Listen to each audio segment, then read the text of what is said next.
നമസ്കാരം. ലേറ്റ് എഡിഷനിലേക്ക് എല്ലാ പ്രേക്ഷകർക്കും സ്വാഗതം. ഞാൻ പ്രജിൻ സി കണ്ണൻ. ഇന്ന് ഇതുവരെയുള്ള വാർത്തകളുടെ സമഗ്രമായ റിപ്പോർട്ടുകൾ നോക്കാം വിശദമായി. ആദ്യ വാർത്തയിലേക്ക്. വസതിയായി പക്ഷേ വകുപ്പായില്ല.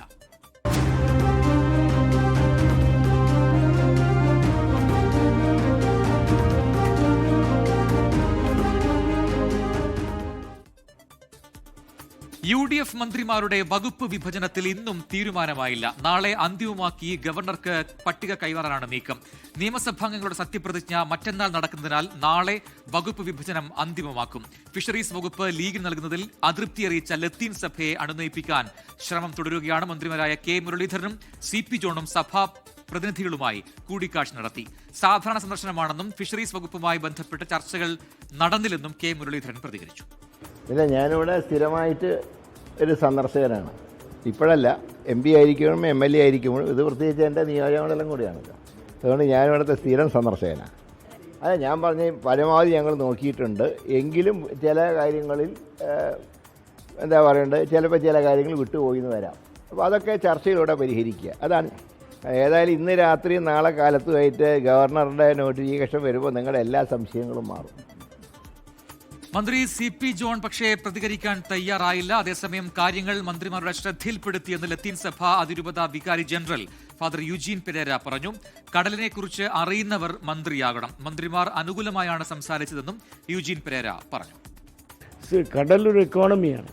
അപ്പോൾ അത് അങ്ങനെ കണ്ടുകൊണ്ട് അതിനെ പരിപാലിക്കാനും പരിപോഷിപ്പിക്കാനും പ്രാപ്തരായ ആളുകൾ വന്നിരുന്നാൽ തീർച്ചയായിട്ടും കേരളത്തിൽ ഇന്നത്തെ മുഖമായിരിക്കത്തില്ല ഈ രംഗത്ത്. ഇതിൻ്റെ വ്യക്തികളെയൊക്കെ നിശ്ചയിക്കുന്നതിൽ ഒരുപാട് അന്തർനാടകങ്ങളൊക്കെ നടന്നിട്ടുണ്ട്. അത് ഇതിനെ ബാധിച്ചിട്ടുണ്ട്. അതിനകത്ത് ഈ വരുന്ന ആരാണെന്നുള്ളത്, മുന്നോട്ട് വയ്ക്കുന്ന ആരാണെന്നുള്ളത് ഞങ്ങൾ കാണട്ടെ.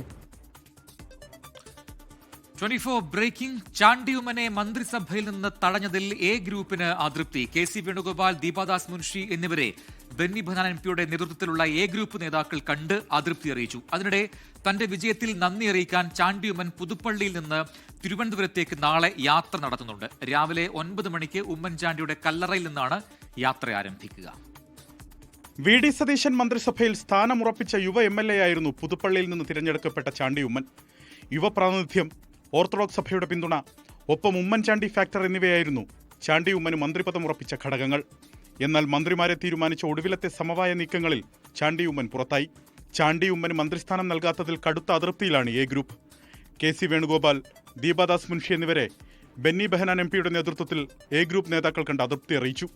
രാഹുൽ ഗാന്ധിയോടും സോണിയാഗാന്ധിയോടും ഫോണിൽ അതൃപ്തി അറിയിച്ച A ഗ്രൂപ്പ് നേതാക്കൾ ഇവരെ നേരിൽ കാണാൻ അനുമതി തേടി. ചാണ്ടി ഉമ്മനെ അവസാന നിമിഷം വരെ മന്ത്രിസഭയിലേക്ക് പരിഗണിച്ചിട്ടും ഒടുവിൽ തഴഞ്ഞത് ഉമ്മൻചാണ്ടിയോടുള്ള അവഹേളനമെന്നാണ് A ഗ്രൂപ്പിന്റെ വിമർശനം. AK ആന്റണിയും AICC നേതൃത്വത്തെ അതൃപ്തി അറിയിച്ചതായാണ് വിവരം. അലക്സ് റാം മുഹമ്മദ്, 24, തിരുവനന്തപുരം. ചാണ്ടി ഉമ്മൻ മന്ത്രിസ്ഥാനത്തേക്ക് വരേണ്ടയാളാണെന്ന് മന്ത്രി T സിദ്ദിഖ്. വൈഷമ്യം എല്ലാവർക്കുമുണ്ട്.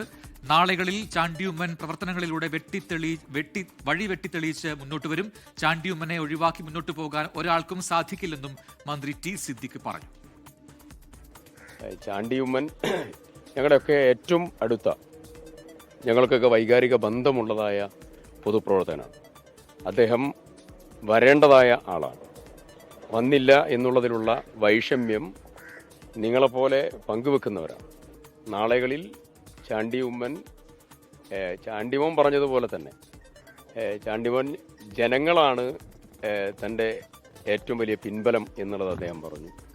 ആ ജനകീയ ബന്ധം ഊഷ്മളമായുള്ള ചാണ്ടിമോൻ ഏറ്റവും ഊർജ്ജസ്വലമായിട്ടുള്ള പ്രവർത്തനവും മേഖലകളും വെട്ടിത്തെളിയിച്ച് മുന്നോട്ട് പോകും. അദ്ദേഹത്തെ ഒഴിവാക്കി മുന്നോട്ട് പോകാൻ ഒരാൾക്കും സാധിക്കില്ല. ഏത് തലങ്ങളിൽ ചാണ്ടിമോൻ ഉപയോഗപ്പെടുത്തണോ അത് ഉപയോഗപ്പെടുത്താനുള്ള നടപടിയും ഉണ്ടാകും. വയോജന ക്ഷേമ വകുപ്പ് രൂപീകരിച്ച് സംസ്ഥാന സർക്കാർ ഉത്തരവ് പുറത്തിറക്കി. കഴിഞ്ഞ ദിവസം ചേർന്ന മന്ത്രിസഭാ യോഗത്തിൽ വയോജന ക്ഷേമ വകുപ്പ് രൂപീകരിക്കാൻ തീരുമാനമായിരുന്നു. വയോജനങ്ങളുടെ ക്ഷേമത്തിനായി പുതിയ പദ്ധതികൾ രൂപീകരിച്ച് നടപ്പാക്കുന്നതിനും നിലവിലുള്ള പദ്ധതികൾ ഏകോപിപ്പിച്ച് നടപ്പാക്കുന്നതിനുമായാണ് വയോജന വകുപ്പ് രൂപീകരിച്ചിരിക്കുന്നതെന്ന് ഉത്തരവിൽ വ്യക്തമാക്കിയിട്ടുണ്ട്. ചർച്ചകൾക്കൊടുവിൽ സംസ്ഥാനത്തെ മന്ത്രിമാർക്ക് ഔദ്യോഗിക വസതികളായി. ക്ലിഫ് ഹൌസ് കോമ്പൗണ്ടിലെ പമ്പയാണ് ആഭ്യന്തരമന്ത്രി രമേശ് ചെന്നിത്തലയുടെ ഔദ്യോഗിക വസതി. കെ മുരളീധരന് സാനഡവും സണ്ണി ജോസഫിന് അശോകയും ലഭിച്ചു. അജന്തയാണ് മന്ത്രി എം ലിജുവിന്റെ വസതി. AP അനിൽകുമാറിന് കാവേരിയും PC വിശ്വനാഥിന് നിളയും നൽകി. പൊതുഭരണ വകുപ്പ് ഉത്തരവിറക്കി.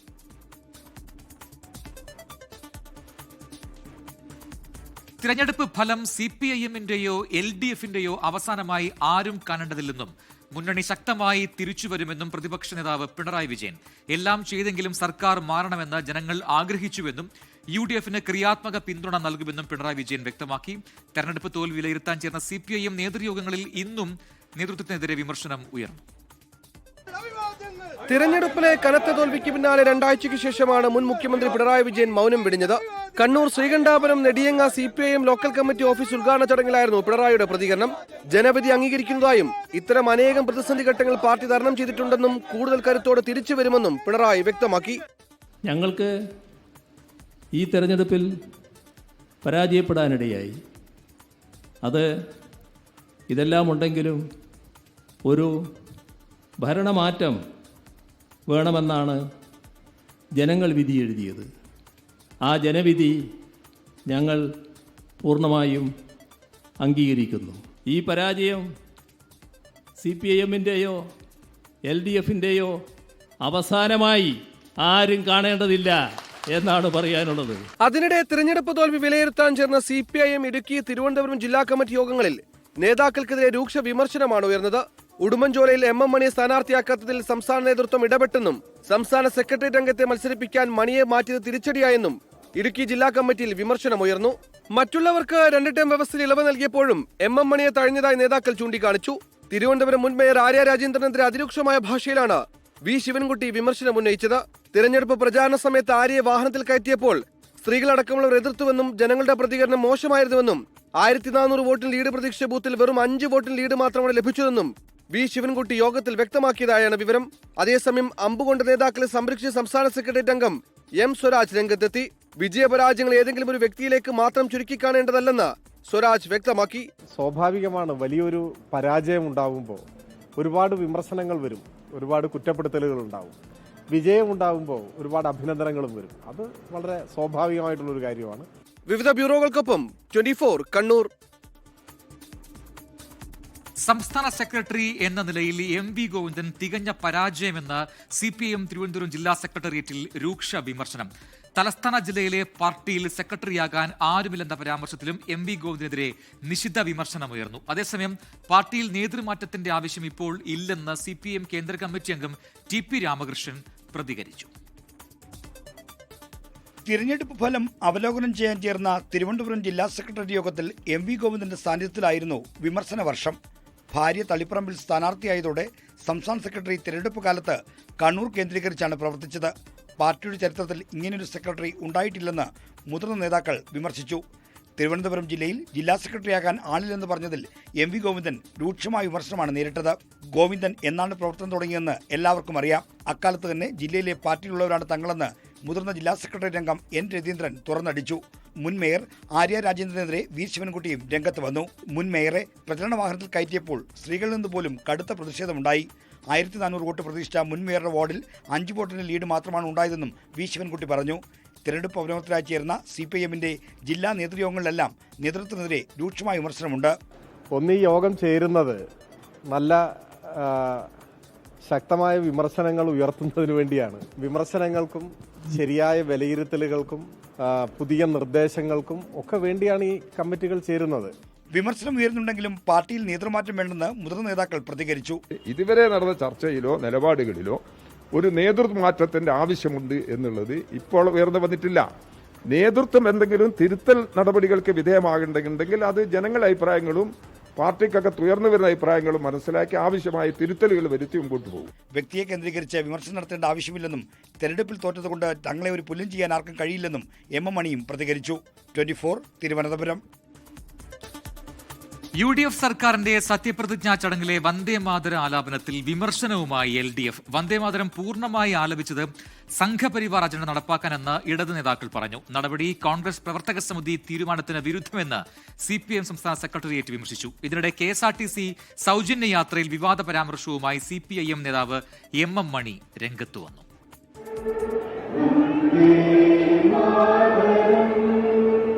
പതിവിൽ നിന്ന് വ്യത്യസ്തമായി ഇത്തവണ സത്യപ്രതിജ്ഞാ ചടങ്ങിൽ വന്ദേമാതരം മുഴുവനായി ആലപിച്ചിരുന്നു. ഇക്കാര്യത്തിൽ LDF നേതാക്കളുടെ വിമർശനം ഇങ്ങനെ: മഹാത്മാഗാന്ധിയും നെഹ്റുവും പഠിപ്പിച്ച അടിസ്ഥാന മൂല്യങ്ങളിൽ ഏറ്റവും മുഖ്യമാണ് മതനിരപേക്ഷത.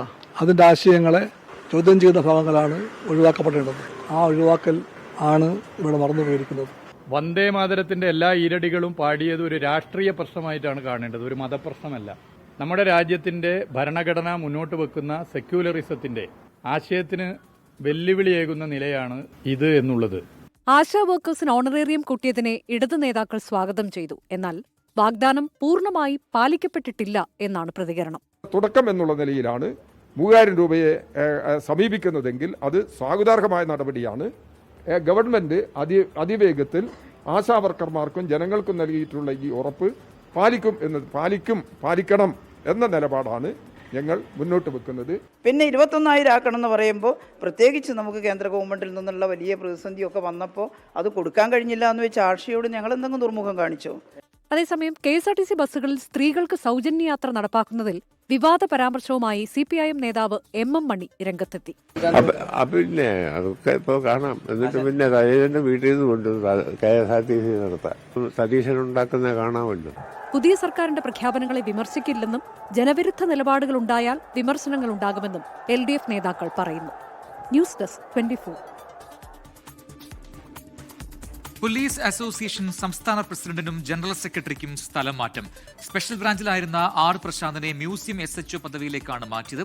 ജനറൽ സെക്രട്ടറി CR ബിജുവിനെ സ്പെഷ്യൽ ബ്രാഞ്ചിൽ നിന്ന് കൊച്ചി സിറ്റിയിലേക്കാണ് മാറ്റിയത്.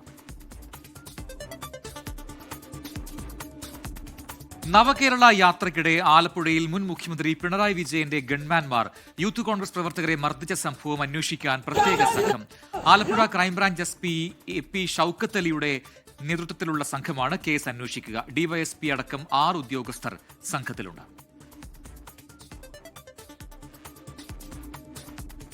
സംസ്ഥാനത്തിന്റെ സാമ്പത്തിക സ്ഥിതിയെക്കുറിച്ച് ധവളപത്രം ഇറക്കാൻ പ്രത്യേക സമിതി രൂപീകരിച്ചു. മുൻ ക്യാബിനറ്റ് സെക്രട്ടറി KM ചന്ദ്രശേഖറാണ് സമിതി അധ്യക്ഷൻ. എത്രയും വേഗം റിപ്പോർട്ട് സമർപ്പിക്കാനാണ് സമിതിയോട് നിർദ്ദേശിച്ചിട്ടുള്ളത്. കിഫ്ബി ഉദ്യോഗസ്ഥരുമായി മുഖ്യമന്ത്രി ഇന്ന് ചർച്ച നടത്തി. മുഖ്യമന്ത്രിയുടെ അധ്യക്ഷതയിൽ ചേർന്ന ധനകാര്യ വകുപ്പ് ഉന്നത ഉദ്യോഗസ്ഥരുടെ യോഗത്തിലാണ് ധവളപത്രം ഇറക്കാൻ സമിതി രൂപീകരിക്കാൻ തീരുമാനിച്ചത്. മുൻ cabinet secretary doctor KM Chandrasekhar സമിതിയുടെ ചെയർമാനും ധനവകുപ്പ് additional chief secretary KR Jyothilal കൺവീനറുമാണ്. സാമ്പത്തിക വിദഗ്ധൻ doctor Narayana, CDS director doctor Veeramani എന്നിവരാണ് സമിതിയിലെ മറ്റംഗങ്ങൾ. എത്രയും വേഗം ധവളപത്രം തയ്യാറാക്കാനാണ് സമിതിക്ക് നൽകിയിരിക്കുന്ന നിർദ്ദേശം. മുന്നണി അധികാരത്തിൽ വന്നാൽ സംസ്ഥാനത്തിന്റെ പൊതു സാമ്പത്തിക സ്ഥിതിയെക്കുറിച്ച് ധവളപത്രം ഇറക്കുമെന്ന് UDF നേതൃത്വം നേരത്തെ പ്രഖ്യാപിച്ചിരുന്നു. ആദ്യ മന്ത്രിസഭായോഗം കഴിഞ്ഞ് മുഖ്യമന്ത്രി VD സതീശനും പ്രത്യേക സമിതിയെ നിയോഗിച്ച് ധവളപത്രം ഇറക്കുമെന്ന് പറഞ്ഞിരുന്നു. കിഫ്ബിയുടെ സാമ്പത്തിക സ്ഥിതിയെക്കുറിച്ചും സർക്കാർ അവലോകനത്തിനൊരുങ്ങുന്നുണ്ട്. മുൻ സർക്കാരിന്റെ അവസാന കാലത്ത് കിഫ്ബി നടത്തിയ ഇടപാടുകളിൽ അന്വേഷണവും വന്നേക്കും. 24 തിരുവനന്തപുരം. രാജ്യത്ത് ഒരാഴ്ചക്കിടെ ഇന്ധനവില വീണ്ടും കൂട്ടി. പെട്രോൾ ലിറ്ററിന് 86 പൈസയും ഡീസൽ ലിറ്ററിന് 83 പൈസയുമാണ് ഇന്ന് കൂട്ടിയത്. പെട്രോൾ ഡീസൽ വില ഇക്കഴിഞ്ഞ വെള്ളിയാഴ്ച 3 രൂപ കൂട്ടിയിരുന്നു. ദിവസങ്ങൾക്കുള്ളിലാണ് വീണ്ടുമുള്ള വർധന.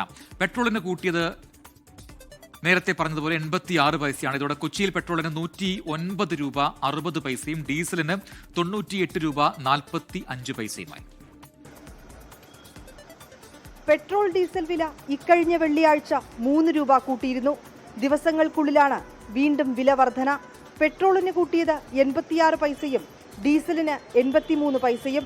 ഇതോടെ കൊച്ചിയിൽ പെട്രോളിന് 109 രൂപ 60 പൈസയും ഡീസലിന് 98 രൂപ 45 പൈസയുമായി. പശ്ചിമേഷ്യൻ സംഘർഷത്തെ തുടർന്ന് ആഗോള വിപണിയിൽ ക്രൂഡ് ഓയിൽ വില കൂടിയതാണ് വില വർധനവിന് കാരണമായി പറയുന്നത്. ഇതൊരു തുടക്കം മാത്രമാണെന്നും തെരഞ്ഞെടുപ്പ് കഴിഞ്ഞതിനാൽ ഇനിയും പണപ്പെരുപ്പമുണ്ടാകുമെന്നും കോൺഗ്രസ് വിമർശിച്ചു. തീരുമാനം ആശങ്കപ്പെടുത്തുന്നതെന്ന് ജനങ്ങൾ പ്രതികരിച്ചു. എന്നാൽ രാജ്യത്ത് ഇന്ധനക്ഷാമമില്ലെന്നാണ് കേന്ദ്ര സർക്കാർ വാദം. അസംസ്കൃത എണ്ണ, PNG, LPG എന്നിവ മതിയായ അളവിൽ ലഭ്യമാണെന്നാണ് വിശദീകരണം. 24 ഡൽഹി. തെരുവുനായ കേസിൽ സുപ്രധാന ഉത്തരവുമായി സുപ്രീംകോടതി. അപകടകാരികളായ നായ്ക്കളെ കൊലപ്പെടുത്താൻ സുപ്രീംകോടതി അനുമതി നൽകി. നിർദ്ദേശം നടപ്പിലാക്കുന്ന ഉദ്യോഗസ്ഥർക്കെതിരെ ക്രിമിനൽ നടപടി എടുക്കരുതെന്നും കോടതി നിർദ്ദേശിച്ചു. നിലവിലുള്ള ABC കേന്ദ്രങ്ങൾ നിലവാരമില്ലാത്തതാണെന്ന് മുൻ കേന്ദ്രമന്ത്രി മനേകാ ഗാന്ധി പ്രതികരിച്ചു. രാജ്യത്തെ തെരുവുനായ ആക്രമണങ്ങളുടെ കണക്ക് നിരത്തിയാണ് സ്വമേധയാ എടുത്ത കേസിലെ സുപ്രീം കോടതിയുടെ വിധി. ABC ചട്ടങ്ങൾ കർശനമായി പാലിക്കണം. വീഴ്ച വരുത്തിയാൽ ഉദ്യോഗസ്ഥർക്കെതിരെ കോടതി അലക്ഷ്യ നടപടിയെടുക്കും. അപകടകാരികളായ നായ്ക്കളെ കൊല്ലാം. നിർദ്ദേശങ്ങൾ നടപ്പിലാക്കുന്ന ഉദ്യോഗസ്ഥർക്കെതിരെ നടപടി സ്വീകരിക്കരുത്. തെരുവുനായ്ക്കളെ പിടികൂടിയിടത്ത് തിരികെ തുറന്നുവിടരുത്. സർക്കാർ ആശുപത്രികളിൽ റാബിസ് വാക്സിൻ, ഇമ്മ്യൂണോഗ്ലോബുലിൻ എന്നിവയുടെ മതിയായ ലഭ്യത ഉറപ്പാക്കണം. നായ്ക്കടിയേറ്റ കേസുകൾ കൈകാര്യം ചെയ്യുന്നതിന് ആശുപത്രികളിൽ പ്രത്യേക സംവിധാനങ്ങൾ ഏർപ്പെടുത്തണം. എല്ലാ ജില്ലയിലും ABC സെന്റർ സ്ഥാപിക്കണം. ദേശീയപാതകളിലും എക്സ്പ്രസ് വേയിലും മൃഗങ്ങളുടെ സാന്നിധ്യം ഒഴിവാക്കാൻ ദേശീയപാത അതോറിറ്റി നടപടിയെടുക്കണം തുടങ്ങിയവയാണ് കോടതിയുടെ നിർദ്ദേശങ്ങൾ. സുപ്രീം കോടതി നിർദ്ദേശങ്ങൾ നടപ്പിലാക്കുന്നുവോ എന്ന് ഹൈക്കോടതികൾ പരിശോധിക്കണം. നടപ്പാക്കിയ കാര്യങ്ങൾ സംസ്ഥാന ചീഫ് സെക്രട്ടറിമാർ ഓഗസ്റ്റിൽ ഹൈക്കോടതികളെ ബോധിപ്പിക്കണം.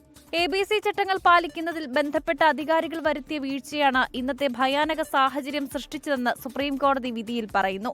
നിലവിലുള്ള ABC കേന്ദ്രങ്ങൾ നിലവാരമില്ലാത്തത് എന്നായിരുന്നു കോടതി വിധിയിൽ മുൻ കേന്ദ്രമന്ത്രി മനേകാ ഗാന്ധിയുടെ പ്രതികരണം. हमारा डिमांड ये है कि ABC सेंटर बनाओ और तमीज से बनाओ.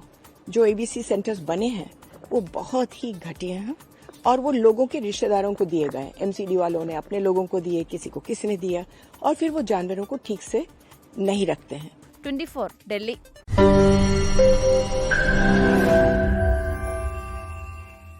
ലോകത്തെവിടെയായാലും ഏത് സമയത്തും 24 വാർത്തകളും ഓഗ്മെന്റഡ് റിയാലിറ്റി പാക്കേജുകളും എക്സ്പ്ലെയിനറുകളും വിശദമായി കാണാൻ ഞങ്ങളുടെ YouTube ചാനൽ നിങ്ങൾക്ക് സബ്സ്ക്രൈബ് ചെയ്യാം.